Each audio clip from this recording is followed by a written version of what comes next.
बजरंगबली, तोड़ दो भ्रष्टाचार की नली। कर्नाटक के चुनाव में एक तरफ क्रोनी कैपिटलिस्ट की ताकत थी, दूसरी तरफ गरीब जनता की शक्ति थी और शक्ति ने ताकत को हरा दिया। और यही हर स्टेट में होगा। में कर्नाटक में नफरत की बाजार बंद हुई है, मोहब्बत की दुकानें खुली हैं। हमने चुनाव में कर्नाटक की जनता से, गरीब जनता से 5 वायदे किए थे। मैंने अपने भाषण में कहा, खाड़गे जी ने भाषण में कहा, सब नेताओं ने भाषण में कहा था कि हमारे 5 वायदे हैं। हम इन वायदों को पहले दिन पहली कैबिनेट मीटिंग में पूरा करेंगे। दोस्तों नमस्कार। कर्नाटक में बीजेपी हार गई है। 224 विधानसभा सीटों में से वीडियो रिकॉर्ड होने तक बीजेपी को 62 सीटें मिल रही हैं। कांग्रेस को पूर्ण बहुमत के साथ 137 सीटें, जेडीएस को 21 सीटें और 4 सीटें निर्दलीय और छोटी पार्टियों की तरफ जाती हुई दिख रही हैं। 137 सीटों के साथ सबसे बड़ी पार्टी बहुमत के साथ कांग्रेस कर्नाटक में बनकर उभरी है। इस हार को सिर्फ बीजेपी की राज्य चुनाव तक हार के रूप में नहीं देखा जा सकता। यह बीजेपी की विचारधारा की हार है। ये राहुल और कांग्रेस की विचारधारा की जीत है।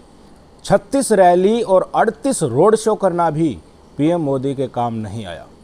कर्नाटक चुनाव ने बीजेपी को सिखा दिया कि जुमले, धार्मिक एंगल और लच्छेदार बातों की बजाय रोटी, कपड़ा, मकान, महंगाई, बेरोजगारी के मुद्दे हमेशा ऊपर थे और रहेंगे। जुमलों से जनता 1-2 बार जरूर फिसल जाती है, लेकिन फिसल कर सीख भी जाती है कि हकीकत क्या है। कुछ लोगों को कुछ समय के लिए बेवकूफ बनाया जा सकता है, कुछ लोगों को बहुत समय के लिए बेवकूफ बनाया जा सकता है, मगर सब लोगों को सब समय के लिए भड़काया नहीं जा सकता, भरमाया नहीं जा सकता। अंततोगत्वा लोगों की समझ पर, सोच पर भरोसा करना पड़ेगा। इसमें थोड़ी देर लग सकती है, लेकिन लोकतंत्र का रास्ता लंबा रास्ता है। लोकतंत्र की चक्की धीमी चलती है मगर बारीक पीसती है। साथियों, कर्नाटक का ये चुनाव 2024 लोकसभा चुनाव की प्रयोगशाला था। यहाँ बीजेपी और कांग्रेस के द्वारा हर वो मुद्दा टेस्ट किया गया जिसको 2024 में पूरे भारत में इस्तेमाल करना है। बीजेपी के पास तो जुमले और ध्रुवीकरण के ही मुद्दे हैं जो 2014 से और गुजरात में 2002 से ही चले आ रहे हैं। इनको ही बीजेपी ने कर्नाटक के चुनाव में इस्तेमाल किया है। असल जीत तो कांग्रेस की नई जन्मी विचारधारा की है। सेकुलरिज्म के साथ साथ थोड़ा थोड़ा हिंदुइज्म की तरफ झुकाव अब कांग्रेस की नई विजयी विचारधारा बन गया है। जीत का स्वाद चखने के बाद राहुल और खड़गे की अंतरात्मा क्या कह रही है वो इन्होंने इस वीडियो में बिना कुछ बोले ही बता दिया।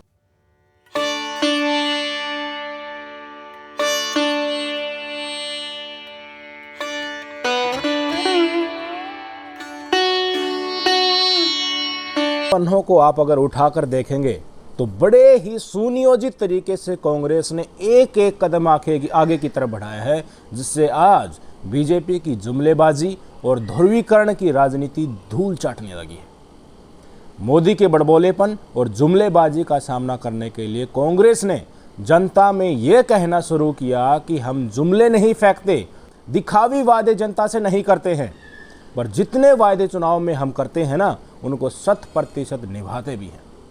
इसी कड़ी में हिमाचल, राजस्थान और छत्तीसगढ़ की राजनीतिक विषाद को एक उदाहरण के तौर पर इस्तेमाल किया गया।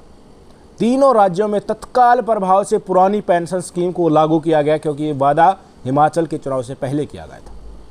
हिमाचल में प्रति माह 1500 रुपये देने वाली हर घर लक्ष्मी योजना को पहले ही कैबिनेट बैठक में पास कर दिया गया।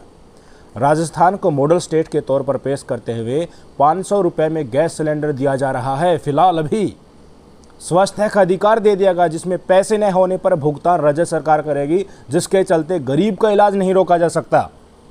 डॉक्टरों की हड़ताल भी हुई, पर योजना जनहित में थी तो इसको लागू किया गया। बुढ़ापा पेंशन पहली बार राजस्थान के इतिहास में किसी ने इतने विशाल पैमाने पर अगर शुरुआत की है तो वह राजस्थान की मौजूदा गहलोत सरकार ने की है। छत्तीसगढ़, राजस्थान, हिमाचल प्रदेश, इन तीनों राज्यों की कांग्रेस सरकार ने यह सिद्ध करके दिखाया कि हम जुमले नहीं फेंकते हैं, धरातल और जनहित के मुद्दों पर काम करके दिखाते हैं। इसी से कांग्रेस की नई इमेज देश में बनी कि चाहे वादों की लिस्ट बेशक से लंबी न हो, पर जितने वादे करेंगे उनको पूरा करेंगे। इसी छवि के साथ कांग्रेस कर्नाटक के राजनीतिक मैदान में उतरी और अपना मैनिफेस्टो जारी किया। गृह ज्योति, गृह लक्ष्मी, अन्ना भाग्य, युवा निधि और युवा शक्ति, ये 5 गारंटी कांग्रेस ने अपने मैनिफेस्टो में दी। इन गारंटियों में महिलाओं को सरकारी बसों में कोई किराया नहीं लगेगा, कहीं भी पूरे राज्य में वो घूम सकती हैं। बेरोजगार ग्रेजुएटों को 3,000 रुपये महीना और डिप्लोमा धारक को 1,500 रुपये महीना दिया जाएगा। 10 किलो चावल और 200 यूनिट तक बिजली लाभार्थियों को फ्री में दी जाएगी। 2,000 रुपये हर महीना परिवार की महिला मुखिया को दिए जाएंगे।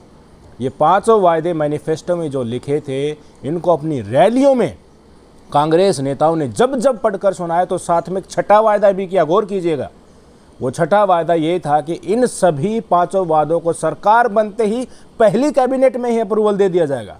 इसका क्या मतलब हुआ समझे आप?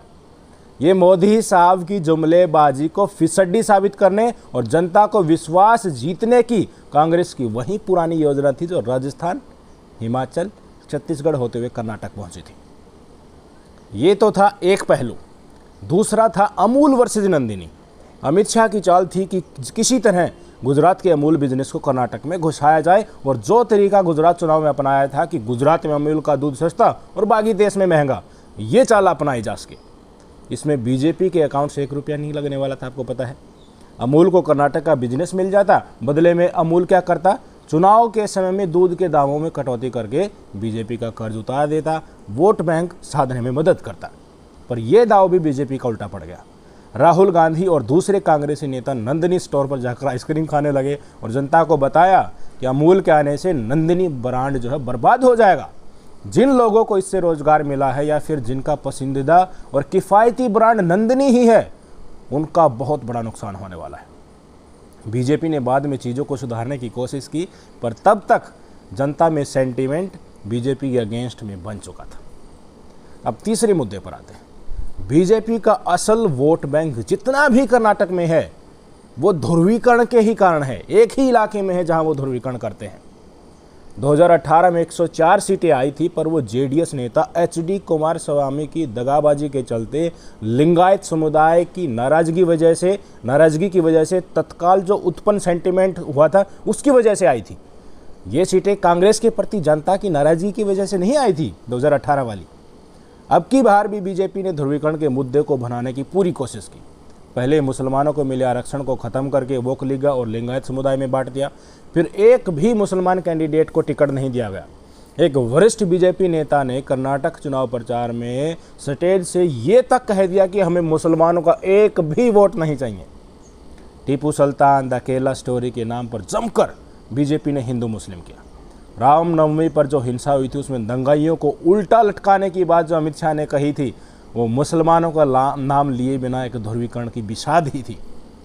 अमित शाह ने तो यहाँ तक कह दिया था कि कांग्रेस अगर जीत गई तो दंगा करवा देगी कर्नाटक में, यानी धर्म के नाम पर भय का माहौल पैदा करने की कर्नाटक में कोशिश की गई।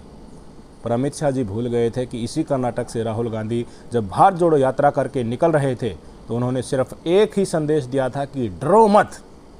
बीजेपी वाले तुम्हें धर्म के नाम पर डराना और बांटना चाहते हैं, और आपको एकजुट रहना है। उन्होंने हर धार्मिक स्थल पर अपनी यात्रा के दौरान पूजा अर्चना की। भारत जोड़ो यात्रा की भीड़ ने राहुल गांधी का मैसेज जो था वो पूरे कर्नाटक में पहुंचा दिया था। लिहाजा अमित शाह का धर्म के नाम पर डराना इस बार कर्नाटक चुनाव में काम नहीं आया। ध्रुवीकरण एक्सपेंड नहीं हो चुका। ध्रुवीकरण से बीजेपी को नए इलाकों में फ़ायदा मिलना तो दूर की बात है, बीजेपी का यही ध्रुवीकरण का मुद्दा बैकफुट पर आ गया। कब? जब कांग्रेस ने ऐलान किया कि वो धार्मिक उन्माद फैलाने वाले संगठनों जैसे बजरंग दल और PFI को सत्ता में आते ही बैन कर देगा। ये एक बिल्कुल नया और सोचा समझा पैंतरा कांग्रेस के द्वारा कर्नाटक में फेंका गया था, जिसके अंजाम क्या होंगे इसका खुद कांग्रेस को ही पता नहीं था। दरअसल इन संगठनों को बैन करके कांग्रेस सेकुलर वोट बैंक को साधना चाहती थी, क्योंकि धीरे धीरे हमारे देश में सेकुलरिज्म के चहेते लोगों की संख्या ध्रुवीकरण के शिकार लोगों से ज़्यादा होती जा रही है। जो लोग पढ़े लिखे हैं वो अपने दिमाग का इस्तेमाल करने लगे हैं कि ज़मीनी मुद्दों पर राजनीति होना चाहिए, धर्म के मुद्दे पर नहीं होना चाहिए। इसलिए कांग्रेस ने इस पैतरे के चलने के बाद जनता को ये बताना शुरू किया कि बजरंग दल जैसे संस्थाएं कुछ ऐसे काम करती है जो समाज के ऊपर धब्बा होने के साथ साथ गैर कानूनी भी है।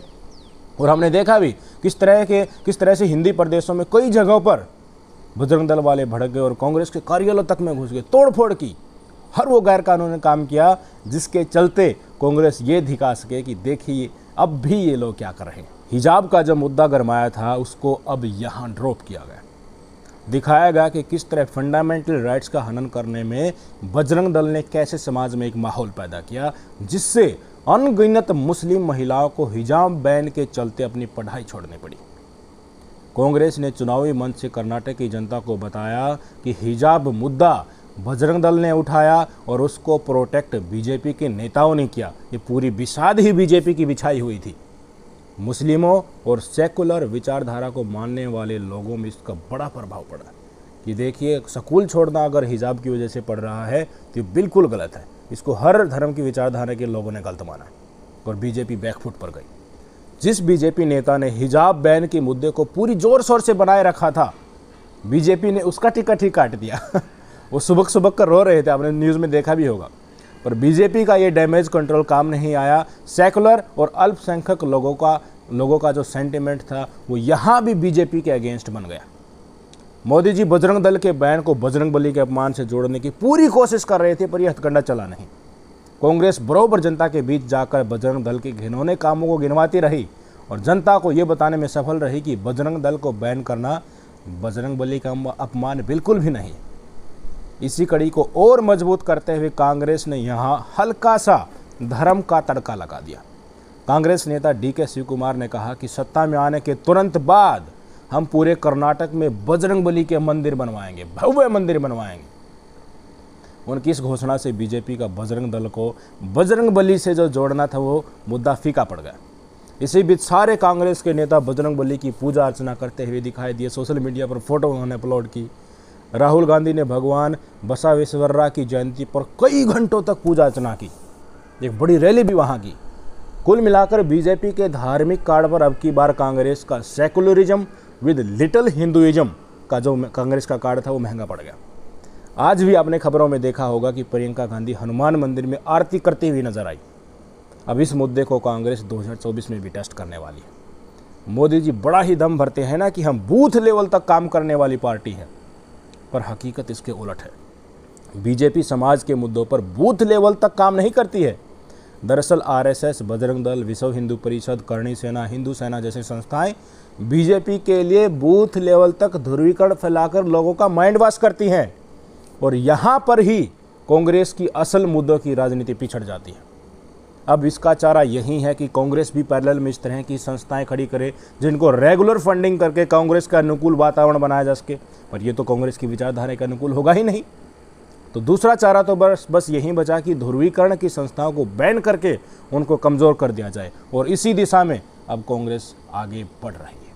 उसको एहसास होने लगा है कि बेरोजगारी, महंगाई, आर्थिक असमानता जैसे जेन्युइन मुद्दों पर राजनीति करने के बाद भी उसको पास्ट में, अतीत में हार क्यों मिल रही थी। बीजेपी के ध्रुवीकरण की काट अब कांग्रेस के पास कर्नाटक चुनाव में उत्तीर्ण होकर आ चुकी है, जिसका नाम है सेकुलरिज्म विद लिमिटेड हिंदुइज्म। आखिरी और सबसे महत्वपूर्ण मुद्दा जिसने कर्नाटक में बीजेपी के पैर ही नहीं जमने दिए वो है 40% कमीशन। बीजेपी जब कर्नाटक में सत्ता में थी उसी समय से ये मुद्दा बड़े ही जोर शोर से सामने आने लगा था। कॉन्ट्रैक्टर एसोसिएशन ने तो एक खुला खत PM मोदी के नाम लिखा था कि हर काम के लिए कर्नाटक सरकार को कमीशन देना पड़ता है। कॉन्ट्रैक्टर ने आत्महत्या कर ली थी इसी कमीशन के चलते। दरअसल काफ़ी लोगों को ये नहीं पता था कि 40% कमीशन का जो पैसा है वो जाता कहाँ है। जो लोकल नेता है वो रखते हैं, सेंटर में जाता है। पर जब चुनाव से पहले टिकट वितरण का समय आया और जो भी भ्रष्टाचारी चेहरा था उसको हटाकर उसी के परिवार के ही किसी दूसरे व्यक्ति को टिकट दे गई, तो कर्नाटक की जनता को समझ आ गया कि केंद्र सरकार के इशारे पर ही 40% कमीशन खोरी का जो काम हो रहा है वो कहीं ना कहीं वहीं से प्रायोजित है।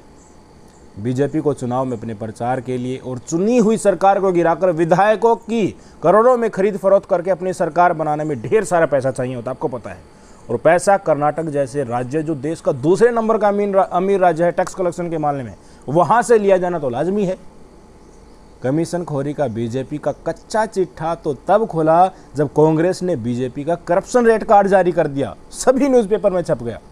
उसमें बाकायदा बताया गया कि एक पुलिस अधिकारी से लेकर कर्नाटक में सीएम तक बिकता है। 30% से लेकर 75% तक कमीशन लिया जाता है। सीएम खरीदना है तो 2,500 करोड़ लगेंगे, कोई मिनिस्ट्रियल बर्थ खरीदना है तो 500 करोड़ लगेंगे।